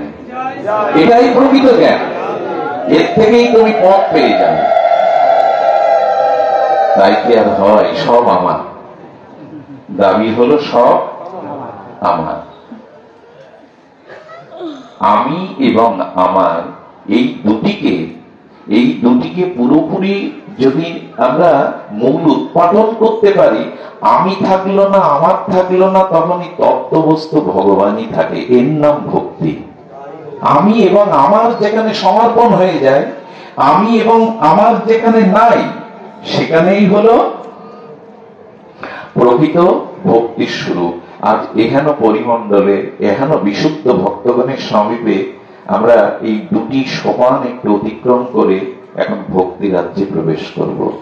এবং ভক্তি রাজ্যে যে বিষয়টা, গ্রন্থটা আমার সামনে আছে, এটি অমীয়, দিব্য, আমাদের রাধাকুণ্ডের শ্রী গুরু মহারাজজি যেটি রূপ দিয়েছিলেন, রাধারানীর কিঙ্করী ব্যতীত, জীব গোস্বামীর আবেশ ব্যতীত, রঘুনাথ দাস গোস্বামীর অপার করুণা ব্যতীত এই গ্রন্থ লেখা যায় না। এই গ্রন্থ হল শ্রী শ্রী বিলাস কুসুমাঞ্জলি। এই বিলাস কুসুমাঞ্জলি আমি প্রায় কখনো আলোচনা করিনি, কেন জানি না আপনাদের মুখবদন, আপনাদের স্নিগ্ধ এই মাঙ্গলিক সাধু পরিবেশে এই কথা বলতে মন চাইছে, যা ইতিপূর্বে কখনো আমি আলোচনায় আনিনি, সে দৃষ্টতাও আমার নাই। তবে গুরু মহারাজের অমীয় প্রসাদের করুণা কণা যদি একটু আস্বাদন করে এই আত্মসন্তুষ্টি আমরা করতে পারি, আসলে আমরা ভক্তি রাজ্যের চরম স্তরে চলে যাই। আচ্ছা, ভক্তি করেই তো প্লাবিত হচ্ছে আমরা। ভক্তি আমাদের মুখ্য, ভক্তি আমাদের সাধ্যবস্তু প্রেম ভক্তি। আচ্ছা, ভক্তি যদি কারো মধ্যে কিঞ্চিত সিন্ধুতে বিন্দু প্রবেশ ঘটে, ভক্তির কণা মাত্র যদি কারো ভেতরে প্রবেশ করে, ভক্তির স্পর্শ কণা মাত্র যদি কেউ পায়, ভক্তি দেবীর কটাক্ষ করুণা কৃপা দৃষ্টি যদি সামান্য কারো উপরে পড়ে, কোন লক্ষণে বোঝা যাবে? কি লক্ষণে বোঝা যাবে আমার ভিতরে ভক্তি দেবীর কিঞ্চিত কৃপা দৃষ্টি পড়েছে? সেই সিন্ধু সম অগাধ ভক্তি সিন্ধুর এক কণা আমার হৃদয়ে এসেছে, আত্মায় এসেছে। এর লক্ষণ 5টি, মিলিয়ে নিন। সত্যিই আমার ভিতরে ভক্তির কণা মাত্র এসেছে কিনা। ভক্তি এলে প্রথমে কি হবে? নির্ভয়তা। কি হবে? এটা বলুন সকলে, নির্ভয়তা। তার মানে নির্ভয়তা আসবে যখন আপনার এটা হারালো, ওটা হারালো, এই বুঝে গেল। ভয় তো আমাদের প্রতিফলা বলে, সকালে ঘুম থেকে চোখ খুললেই ভয়। এই বুঝি শত্রুর ভয়, এই রোগের ভয়, এই দুঃসংবাদের ভয়, আর সর্বোপরি সবাইকে এখন মৃত্যু ভয় গ্রাস করেছে। রোড অ্যাক্সিডেন্ট, দুরারোগ্য ব্যাধি, এই বুঝি সংবাদ এলো। নির্ভয়তা আসতে হবে, তবে জানতে হবে ভক্তি আপনার ভিতরে প্রবেশ করেছে। নির্ভয়তা, তাকে হয় আমার। ভক্তি ভক্তি বলে মুখে ফেনা তুলে দেই, কত আবেগে কান্নাকাটি করি। আসলে ভক্তি যখনই আসবে, নির্ভয়তা। এর পুরনো একটা ঘটনা মনে পড়লেন। প্রায় 30-35 বছর আগে প্রখ্যাত কীর্তনিয়া, বাংলার গর্ব সে রায়মোহনের মুখে শুনেছিলাম। অনেকবার শুনেছেন আপনারা। নির্ভয়তা কেমন জানেন? এক গাভীকে, এক শ্যামলী গাভীকে তার মালিক প্রতিদিন জঙ্গলের পাশে নদীর তীরে, তটিনী তীরে তাকে তৃণ খাওয়ার জন্য খুঁটি মেরে বেঁধে রেখে আসতো। সারাদিন তৃণ লতাদি ভক্ষণ করে সন্ধ্যাকালে মালিক তাকে আবার দড়ি খুঁটি নিয়ে ফিরিয়ে আনতো। শুনেছেন, আপনাদের মনেও পড়ছে ঘটনাটা, তো পুনশ্চরণ করলে অত্যৌক্তিক হবে না, আপনাদের হৃদয়ে রসাস্বাদনে আস্বাদনে বিঘ্ন হবে না। গাভীটাকে প্রতি ওই ঘোর জঙ্গলে এক বাঘ বহুদিন ধরে তাক করে আছে, সুযোগ পেলেই হয়। গাভীটি সেদিন তৃণ খেতে খেতে অল্প তৃণেতে তার মনটা ভরেনি।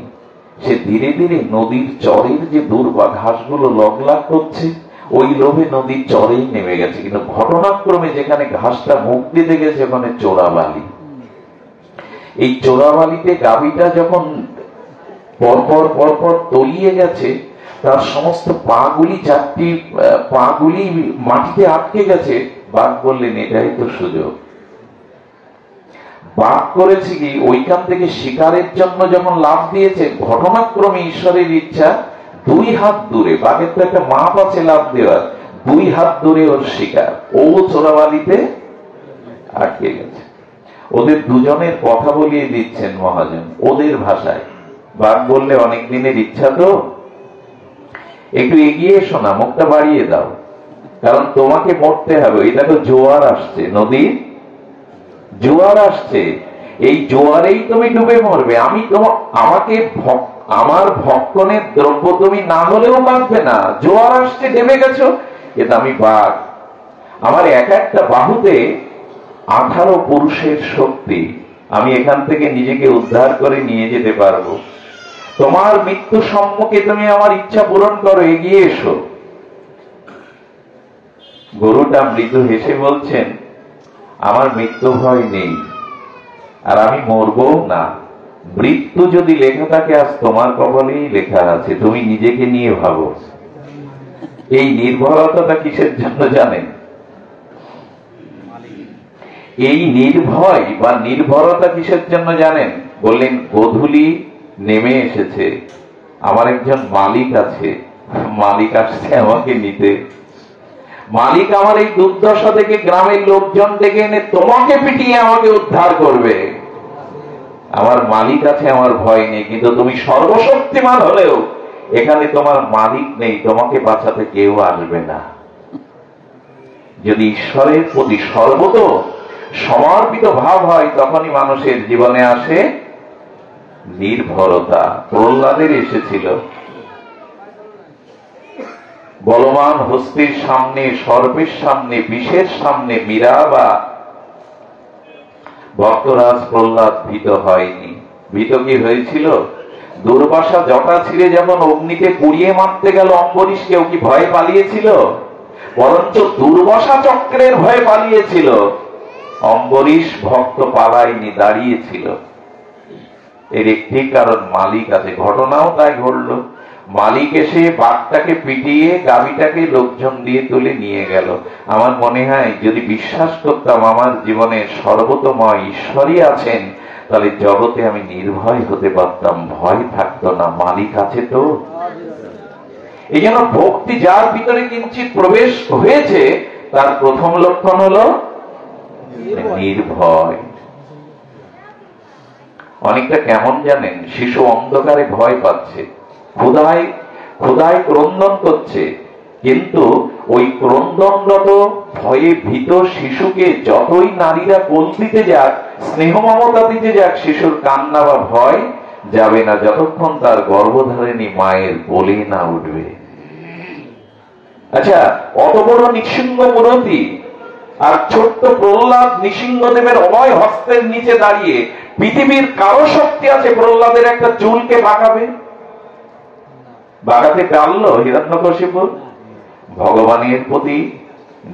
ভগবানের প্রতি যার সমর্পিত ভাব এসেছে, ভক্তি মানেই তো ভগবানের চরণে নিজেকে শরণাগতিতে সমর্পণ করা। যদি সমর্পণ হয়, তাহলে জানবেন তখনই আপনি নির্ভয়।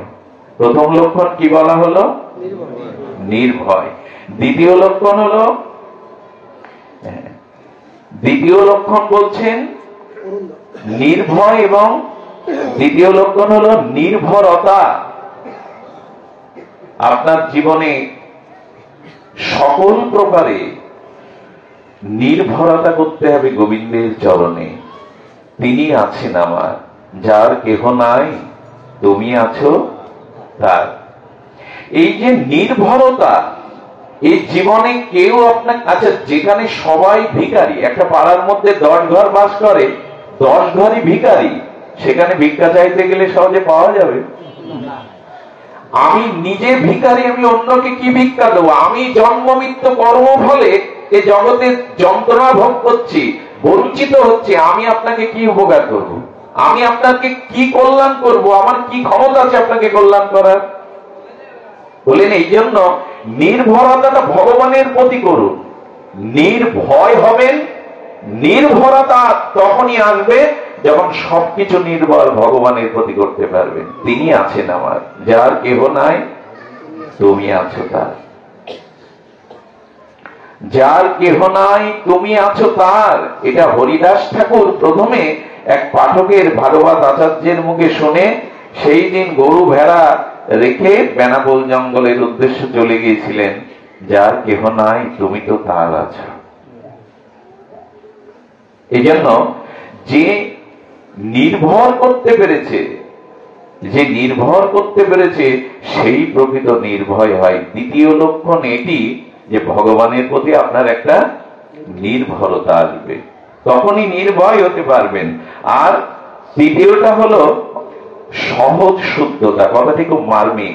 যদি নিদ্রা আসে, অলসতা আসে, মন বাড়িতে অন্য কাজে চলে যায়, ফিরিয়ে আনুন, জোর করে আনুন, এনে এই শব্দটা কানে নিন। ভক্তি কারো মধ্যে কিঞ্চিত প্রবেশ হয়েছে সদ্গুরুকে পায় ভজন মহিমায়, বোঝা যাবে সহজ শুদ্ধতা, জোর করে না। এই যে এখানে এসেছি কাঁচানো ওড়না গায়ে দিয়ে, এগুলো না পারলেও তিলকটা কারো কাছে দিয়ে নিয়েছি, এগুলো সহজ না, কৃত্রিম। এগুলো কৃত্রিম। কি রঙের পোশাকটা পরে আজ ব্যাসাসনে, আলো ঝলমলে ব্যাসাসনে বসলে আমাকে পাঠক রূপে মানাবে, এগুলো সব কৃত্রিম। সহজ শুদ্ধতা আসবে, হৃদয়ে আসবে সহজ শুদ্ধতা। তার মানে জোর করে না, বলে করে না, পরিকল্পনা করে না, একটা শুদ্ধ ভাব, একটা সরল ভাব ভেতর থেকেই আসবে। সূর্যের কিরণ প্রকাশ হলে যেভাবে জগৎ প্রকাশ হয়, আজকে চীন আমেরিকা যদি নকল সূর্য তৈরি করে, এর মতো প্রভাবশালী করতে পারবে তো? মেঘ সৃষ্টি হলে বৃষ্টি হয়। জগতের বিজ্ঞানীরা যদি আপনার নকল মেঘ সৃষ্টিও করে, বৃষ্টি হবে বটে, তবে ওই মেঘের মতো হবে তো? একটা সহজ আর একটা কৃত্রিম। নিজের ভেতর থেকে সহজ যে শুদ্ধতা ভাবটা আসে, সহজ শুদ্ধ ভাবটা কেমন? যেদিন দেখবে নিজের পোশাক আশাক, নিজের প্রতি একটা গর্ব অনুভব হচ্ছে। আরে এই দুদিনের ছেলেরা যারা ভাগবতে আসে না, তারা সামনে গিয়ে বসেছে আর আমি কি পিছনে। এটা সহজ শুদ্ধতা না। সহজ শুদ্ধতাটা ভালোই করেছি। আমার এখানে যারা আছে না, আমার থেকে সবাই বেশি ভজনশীল, আমার থেকে সবাই উত্তম। একটা শুদ্ধতা এলো। মনের শুদ্ধতা কখন আসে? যখন অন্যের থেকে নিজেকে শ্রেষ্ঠ মনে হয়, যখন অন্যের থেকে নিজের কোন বিষয়ে গর্বিত মনে হয়, তখনই শুদ্ধতাটা নষ্ট হয়ে যায়। সহজ শুদ্ধতা হলো দৈন্য, বিনয়, নিরহংকার, নিজেকে সবার থেকে অধম জ্ঞান করা। এটা জোর করে, নকল করে, অভিনয় করে না, আমার মতো সহজ ভাবে হৃদয় থেকে যে শুদ্ধতা আসবে, জানবেন ভক্তি দেবে আপনার হৃদয় আসনে বসে গেছে। আমরা জোর করে আনি, আমরা এটা নকল করে আনার চেষ্টা করি, কিন্তু যেদিন সহজ শুদ্ধতা আসবে, এটা ব্রজে গেলে মহাত্মাদের ভিতরে দেখা যায় কত নিরভিমান তারা। তিলক তিলক গুলো নেন, আমরা তো কত কাঠি টাঠি দিয়ে কিভাবে শুরু করি, তারা যেভাবে নেয় না, তারা নেয় রাধা কুণ্ডে ব্রজ শ্রীঅঙ্গে মাছি যাতে প্রেম ভক্তি হয়, দেখাবে সুন্দর, এরকম না, সহজ শুদ্ধতা। তৃতীয় কারণ হলো ভক্তির সহজ শুদ্ধতা। দেখুন, জোর করে লোক দেখানো, কৃত্রিম ভাবে ভক্তি কখনো, ওই যে কৃত্রিম সূর্য তৈরি করলে এই জগৎ ভগবান সূর্যের মতো হবে না। কৃত্রিম মেঘ তৈরি করলে আকাশের ঈশ্বর প্রদত্ত মেঘের মতো কোনোদিনই। গোলাপ ফুল কিনতেও পাওয়া যায় প্লাস্টিকের, যায় কিনা? সেটা কি প্রকৃতির গোলাপের মতো হবে? মা হতে পারে কখনো? হতে পারে না। এই জন্য শাস্ত্রে বলছেন সহজ শুদ্ধতা আনো। আর এই সহজ শুদ্ধতা না আসলে হৃদয়ে ভক্তি প্রেম আসে না। কেমন জানেন? একবার এক দম্পতির কোন সন্তান ছিল না, নিঃসন্তান। সহজশুদ্ধতা কেমন দেখুন, সহজশুদ্ধতা এলে হৃদয়ে ভক্তি আসবেই। তো এক অনাথ আশ্রমে গেছে, অনাথ আশ্রমের যিনি স্বত্বাধিকারী তাকে বললেন আমরা দত্তক নেব একটি সন্তানকে, এসেছি। ওদের কতগুলো অনাথ ছেলেদের মধ্যে একটা ছেলেকে পছন্দ হলো। ছেলেটা ওই অনাথ আশ্রমের খুব মেধা সম্পন্ন। তাকে দেখে বলছে, খোকা আমরা খুব ধনী, গাড়ি বাড়ি আছে, তোমার কোনো অভাব হবে না, বিলাস বৈভব জীবন পাবে, হ্যাঁ, উচ্চ বিদ্যালয়ে লেখাপড়ার সুযোগ পাবে, 3 বেলা মানে আস্বাদ্য আহার পাবে, গাড়িতে চড়তে পারবে। এই জন্য তুমি রাজি হও, আমাদের পছন্দ তোমাকে, তোমাকে নিয়ে যেতে চাই। ছেলেটা বলছে, কয়টা গাড়ি আপনার? এক এক করে বলে যাচ্ছে কয়টা বাড়ি শহরে আপনার, আপনাদের ভোগ ঐশ্বর্যের কি কি আছে, সবকিছু বলার পরে বললেন কি, দেখুন আমার এগুলি একটাও প্রয়োজন না, এই কারণে আমি আপনাদের পিতামাতা স্বীকার করতে রাজি নাই। এগুলি আছে, এই সুখ আমি পাবো, এই জন্য আমি আপনাকে পিতামাতা আপনাদের স্বীকার করতে রাজি নাই। বললেন এইগুলি তো সবাই চায়। বলে এখানেও তো আমি বাড়ি পেয়েছি, এখানেও তো খাদ্য পাই, এখানেও মাঝে গাড়িতে আমাদের বেড়াতে নিয়ে যায়, অভাব কি? চাও কি তুমি তাহলে?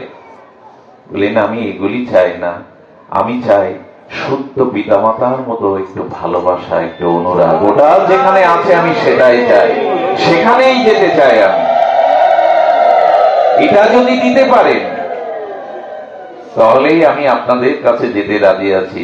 ভক্তি দেবীও যেন ওইটা বলছে, ওগো যদি কৃত্রিমতা থাকে, যদি নকল হৃদয় থাকে, যদি লোক দেখানো কপটতা থাকে, আমি তোমাদের ঘরে যাব না, আমি চেয়েছি একটু সহজ শুদ্ধ ভালোবাসা তোমার।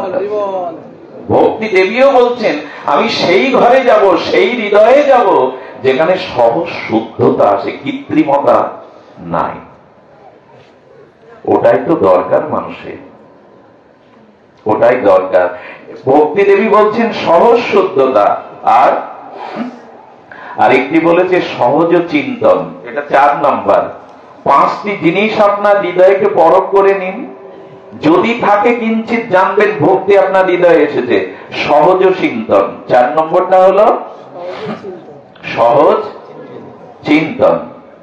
সহজ চিন্তনটা কেমন না, ভগবানের চিন্তা, সৎ চিন্তাটা ভক্তি দেবী হৃদয়ে কিঞ্চিত করুণা দৃষ্টি, কটাক্ষ দৃষ্টি দিলে আপনার ভিতরে চিন্তনটা, সৎ চিন্তাটা সহজে আসবে। জোর করে আনা, জোর করেও কি আনতে পারি? আন্নিকে বসে তো 10 মিনিট মন ঘুরে বেড়ায় অন্য রাজ্যে, জোর করেও মন ভগবানের পাদ পদ্মে আসে না।